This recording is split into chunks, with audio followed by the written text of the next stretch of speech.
Oke.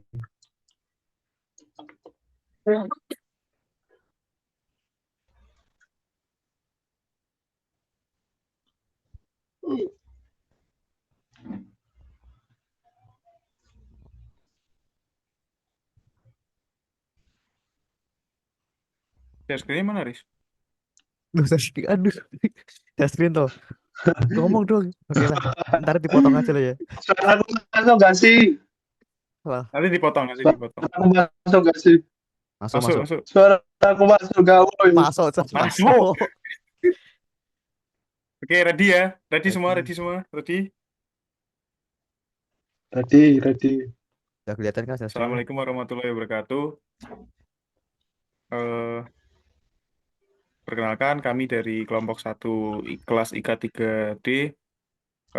Yang beranggotakan yang pertama ada teman saya Agustinus Richard Simbolon dengan NIM 334211303, lalu Faris Adi Laksana Yusuf dengan NIM 334211309, lalu saya sendiri Maulana Aryo Juliansyah dengan NIM 334211314. Di sini kami akan mempresentasikan hasil dari tugas akhir kami yang berjudul Analisis Prediksi Langganan Deposito Berjangka dalam Dunia Perbankan. Di sini kita akan menganalisa dataset yang kami pilih menggunakan binary classification aplikasi, menggunakan PySpark dan MLlib pipelines. Kami akan menggunakan algoritma model logistic regression dan gradient boosting tree untuk menganalisa dataset yang kami gunakan dan bertujuan untuk memprediksi apakah seorang pelanggan akan berlangganan deposito berjangka atau tidak. Lalu selanjutnya akan diteruskan oleh teman saya Richard. Terima kasih. Di sini dapat latar belakang. Dalam dunia perbankan, memahami pelanggan dan menentukan strategi pemasaran yang efektif sangatlah penting. Salah satu cara untuk mencapai tujuan ini adalah dengan memprediksi apakah seseorang pelanggan akan berlangganan deposito berjangka berdasarkan berbagai atribut pelanggan dan interaksi. Analisis ini menggunakan data dari kampanye pemasaran langsung oleh sebuah bank Portugis. Kami di sini memiliki permasalahan. Bank ingin meningkatkan tingkat konversi pelanggan yang berlangganan deposito berjangka. Dengan adanya data yang berisi informasi pelanggan dan hasil dari kampanye pemasaran sebelumnya. Tujuan analisis ini adalah untuk membangun model prediksi yang dapat mengidentifikasi pelanggan potensial yang lebih mungkin untuk berlangganan deposito berjangka. Model prediksi yang akurat akan memungkinkan bank untuk lebih efisien dalam menargetkan kampanye pemasaran mereka, mengurangi biaya, dan meningkatkan pendapatan. Pertanyaan bisnis. Berdasarkan pemasaran di atas, muncul pertanyaan berupa bagaimana cara meningkatkan tingkat konversi pelanggan untuk produk deposito berjangka? Atribut apa saja yang paling mempengaruhi keputusan pelanggan untuk berlangganan deposito berjangka? Bagaimana kita dapat memprediksi apakah seorang pelanggan akan berlangganan deposito berjangka berdasarkan atribut yang tersedia? Nah, untuk penjelasan dataset yang digunakan dalam analisis ini berisi informasi dari kampanye pemasaran langsung yang dilakukan oleh sebuah bank Portugis. Data ini mencakup beberapa atribut utama yang terkait dengan pelanggan dan detail dari kampanye pemasaran itu sendiri. Berikut adalah deskripsi dari atribut utama dalam dataset. Yang pertama, terdapat age, yaitu usia pelanggan. Kemudian terdapat job, yaitu pekerjaan pelanggan. Kemudian ada marital, status pernikahan pelanggan. Terdapat education, yaitu tingkat pendidikan pelanggan. Kemudian default, apakah pelanggan memiliki kredit macet. Kemudian balance, saldo rata-rata tahunan pelanggan di bank.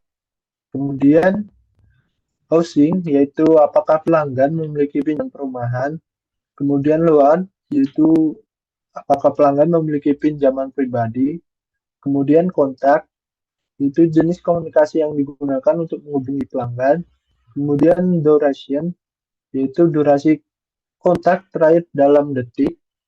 Kemudian campaign, yaitu jumlah kontak selama kampanye ini. Kemudian payday, yaitu jumlah hari sejak pelanggan terakhir kali dihubungi dalam kampanye sebelumnya. Atribut dikurangi 1, berarti pelanggan tidak dihubungi dalam kampanye sebelumnya. Previous, yaitu jumlah kontak yang dilakukan sebelum kampanye ini. Kemudian ada pay outcome, hasil dari kampanye pemasaran sebelumnya. Kemudian deposit, yaitu apakah pelanggan berlangganan deposito berjangka label atau target variable. Dataset ini memungkinkan kita untuk membangun dan melatih model prediksi yang dapat mengidentifikasi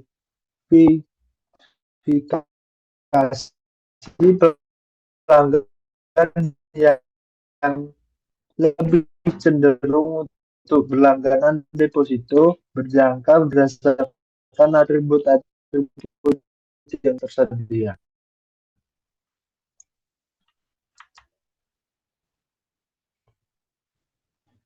Turun risk, turun risk.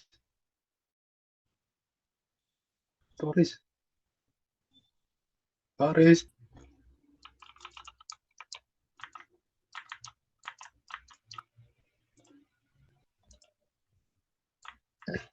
Nah, untuk yang pertama kita melakukan perintah pip install PySpark yang digunakan untuk menginstal PySpark di lingkungan import dan menggunakan PySpark untuk pemrosesan data besar dan komputasi terdistribusi.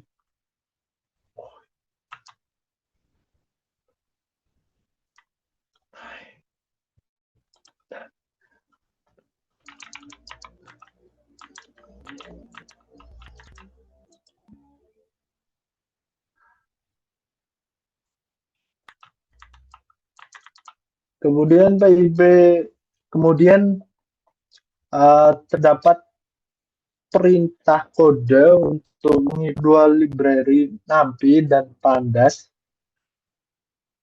untuk menginstal alat atau mengunduh file. Setelah diunduh, kita dapat menganalisisnya.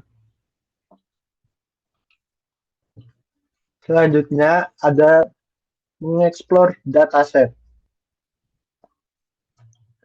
Pada baris ini, kita mengimport Spark Session dari pustaka PySpark.sql.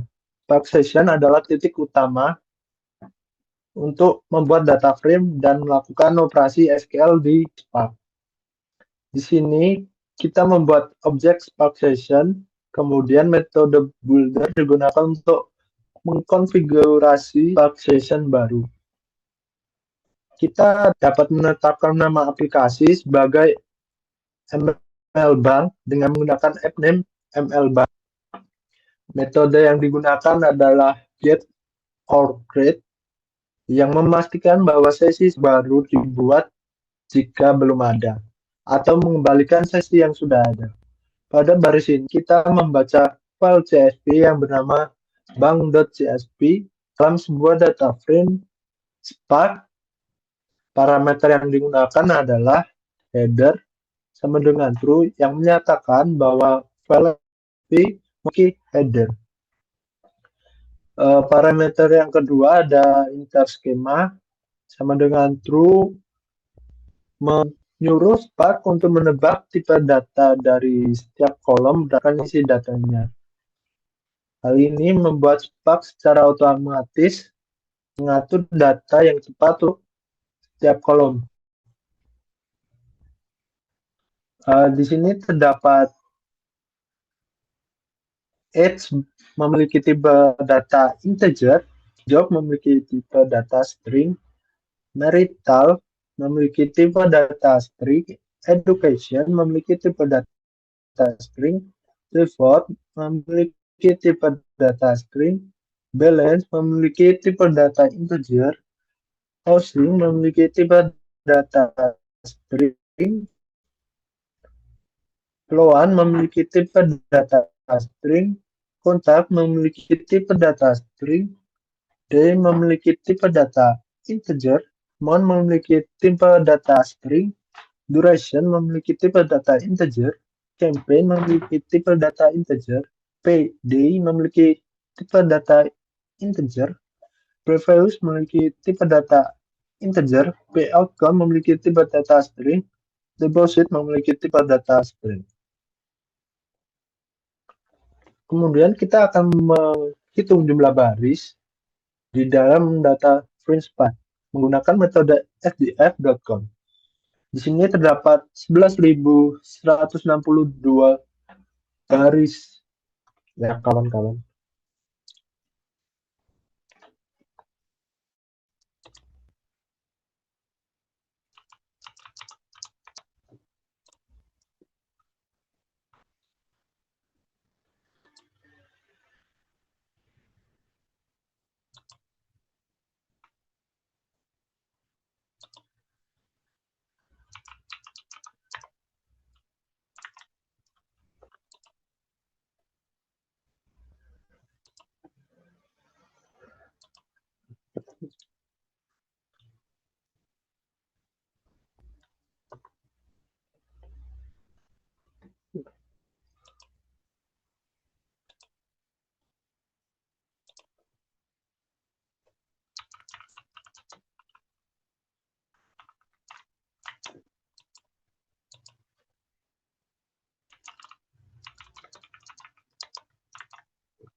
Pada kode baris ini kita akan menampilkan 5 baris observasi pertama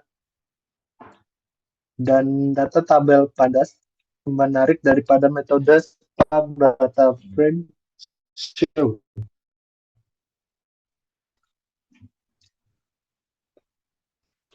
Di sini yang ditampilkan terdapat variabel input age, job, marital, education, default, balance, housing, loan, kontak, day, month, duration, campaign, payday, previous, dan pay outcome.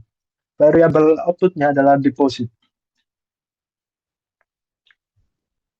Lanjut.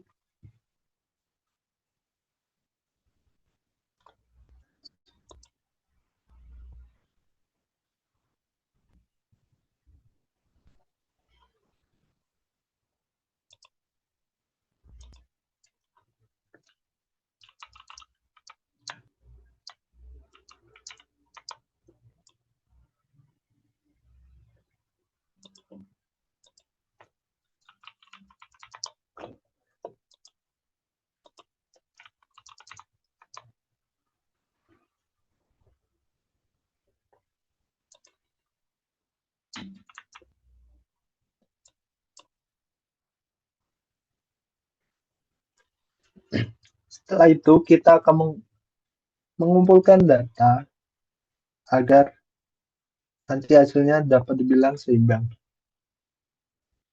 Di sini terdapat 5.873 entry dalam kategori deposit dengan nilai no, kemudian 5.289 entry dalam kategori deposit dengan nilai yes. Dari data yang dikumpulkan bisa dibilang seimbang. Kemudian dalam kode ini kita memilih kolom tertentu dari data FreeDF dan menyimpannya dalam variabel call. Bisa dilihat sini terdapat beberapa kolom. Selanjutnya ada ringkasan statistik untuk variabel numeric.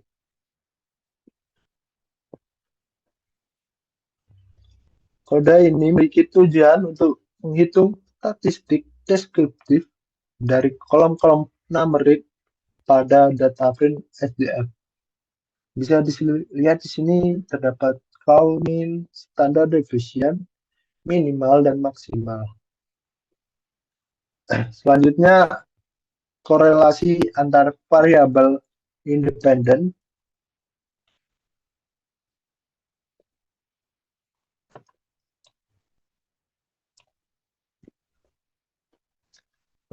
Kode ini menghasilkan metric scatter plot dari kolom-kolom numerik dalam data frame SDF. Setelah itu, label sumbu X dan Y pada setiap subplot akan disesuaikan sesuai dengan instruksi dalam Lobster. Hal ini berguna untuk meningkatkan keterbacaan dan kejelasan visualisasi plot. Dilihat sini terdapat matriks scatter dari kolom-kolom numerik dalam data frame SDF.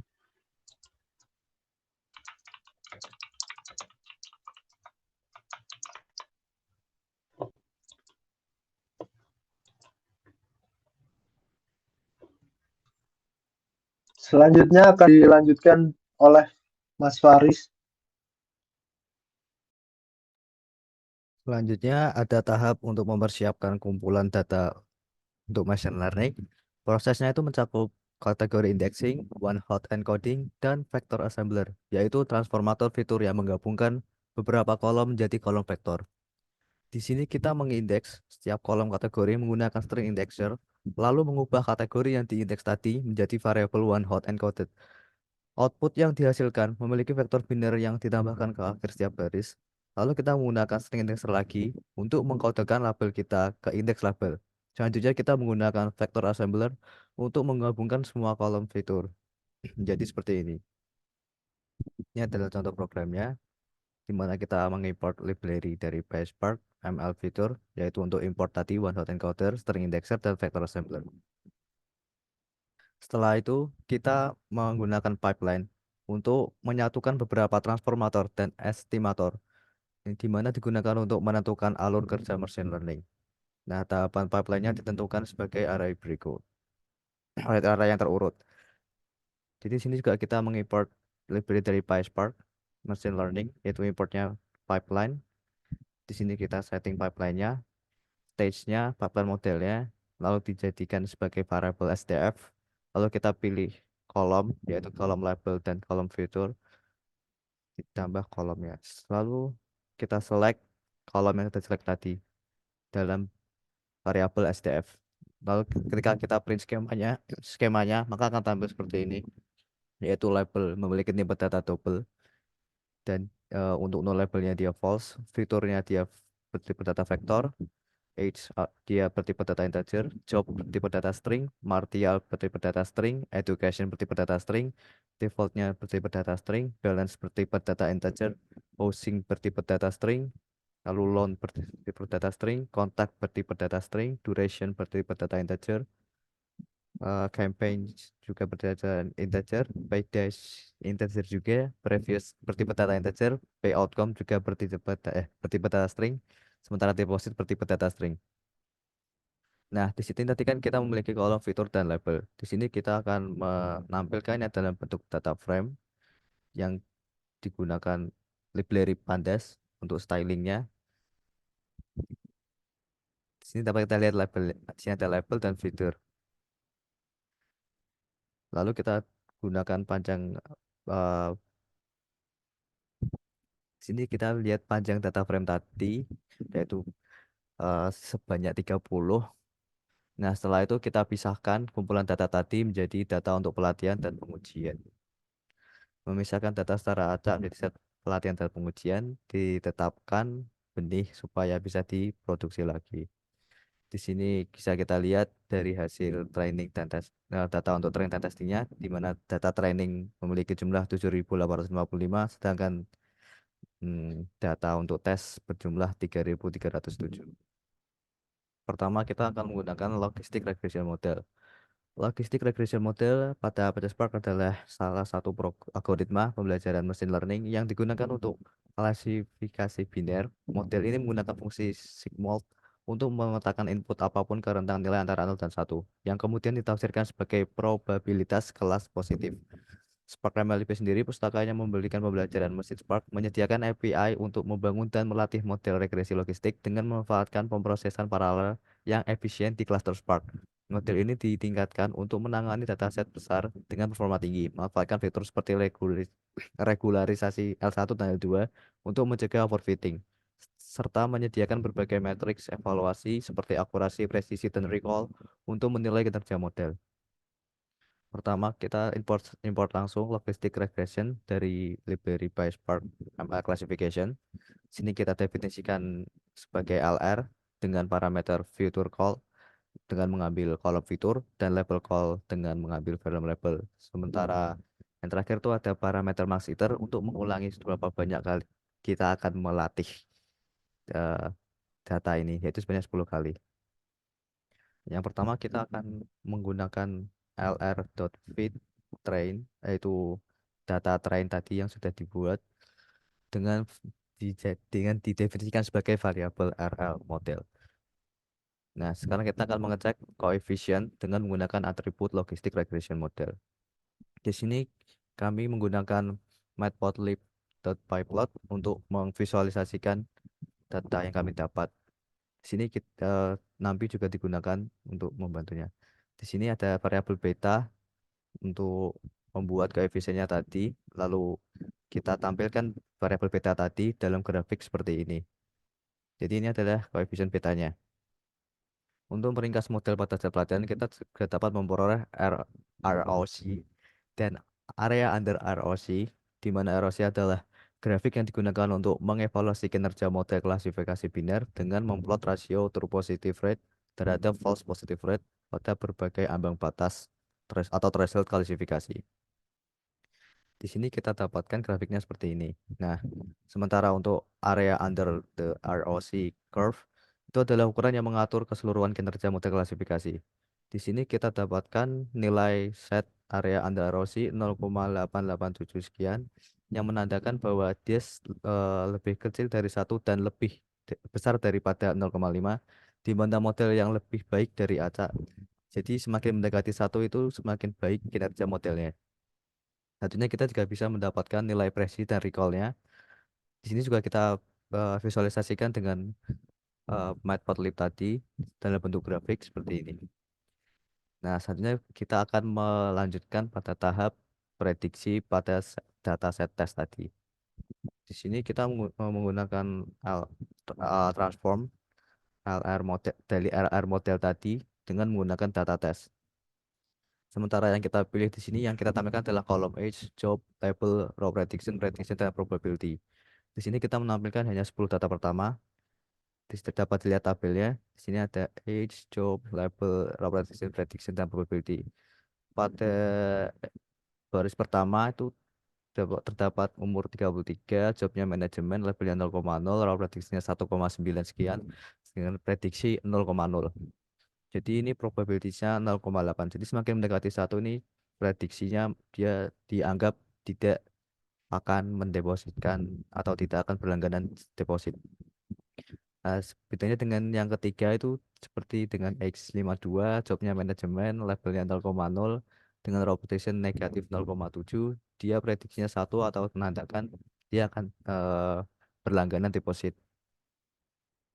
Selanjutnya kita tampilkan seluruh hasil dari data tes yang kita coba analisa untuk memprediksi apakah dia akan mendepositkan berlangganan atau tidak.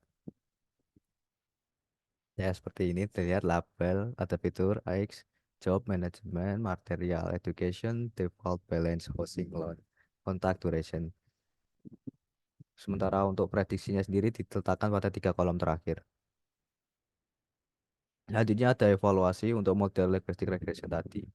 Ya, ini yang tadi menggunakan area under erosi, kita dapatkan nilai 0,885, di mana artinya kinerja yang dari model yang kita gunakan tadi dibilang bagus karena mendekati nilai 1. Selanjutnya, gradient Boas-Tree classifier akan diceritakan oleh Yoga. Terima kasih Mas Faris. Lalu yang model selanjutnya adalah gradient boosted tree classifier. Gradient boosted tree classifier pada Apache Spark adalah metode ensemble yang menggabungkan banyak pohon keputusan untuk meningkatkan akurasi prediksi. Teknik ini bekerja dengan membangun pohon keputusan secara iteratif, di mana setiap pohon baru dibuat untuk memperbaiki kesalahan yang dibuat oleh kumpulan pohon sebelumnya. Dalam Spark, algoritma ini diimplementasikan dalam library MLlib yang mendukung distribusi komputasi, yang sehingga memungkinkan pemrosesan data dalam skala besar.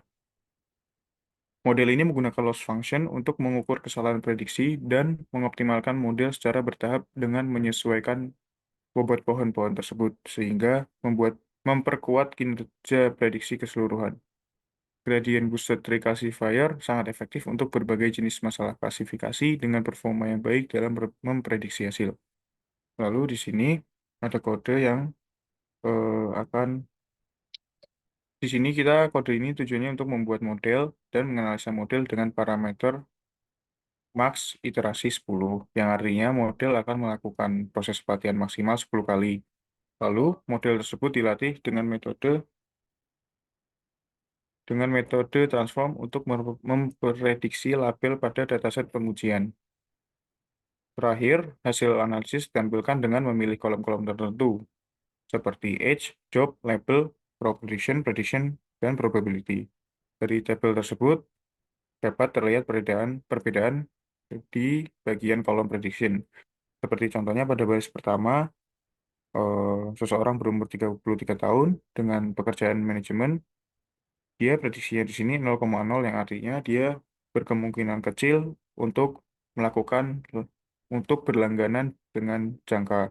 Lalu di sini di yang baris ketiga prediksinya ada yang 1, yang artinya dia berkemungkinan besar untuk melakukan eh, berlangganan dengan jangka. Lalu selanjutnya ada evaluasi model gradient boosted tree classifier. Di sini kami mengevaluasi performa model klasifikasi gradient boosted tree yang telah dilatih dengan menggunakan metrik Area Under Receiver Operating Characteristic (ROC curve) yang sering disebut sebagai AUC ROC. Dari hasil tersebut didapatkan tes area under ROC yaitu 0,8935 sekian, yang menunjukkan bahwa performa model sangat baik.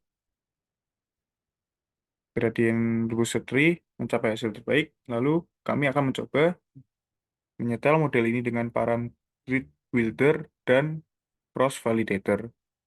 Sebelumnya kita dapat menggunakan explain params untuk mencetak daftar semua param dan definisinya untuk memahami param apa yang tersedia untuk di-setel.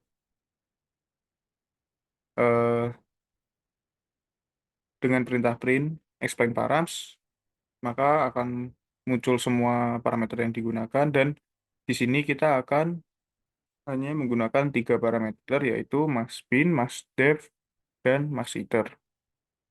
Untuk maxbin sendiri adalah jumlah maksimum bin untuk mendiskretkan fitur kontinu. Maxdepth adalah kedalaman maksimum pohon, dan maxiter adalah jumlah maksimum iterasi. Lalu yang kode paling bawah, di situ kita mau meningkatkan performa model gradient boosted tree dengan menggunakan teknik hyperparameter tuning dan cross validation. Dengan kode tersebut dihasilkan 0,89546 sekian, yang menunjukkan bahwa model memiliki performa yang baik. Kesimpulannya, dari percobaan 2 model di atas, dapat kami simpulkan bahwa model gradient boosted tree classifier lebih cocok untuk digunakan dalam memprediksi apakah pelanggan akan berlangganan, berjangka, atau tidak berdasarkan data yang diperoleh dari Bank Portugis. Sekian presentasi dari kelompok kami, kurang lebihnya mohon maaf. Wassalamualaikum warahmatullahi wabarakatuh. Cukup nggak sih? Cukup. Coba Duh, dicek rekordannya, Riz. Apakah ada? Cukup, Om. harus keluar dulu sih kalau mau Oh, rekordan. yaudah lanjut Discord Cek aja. N.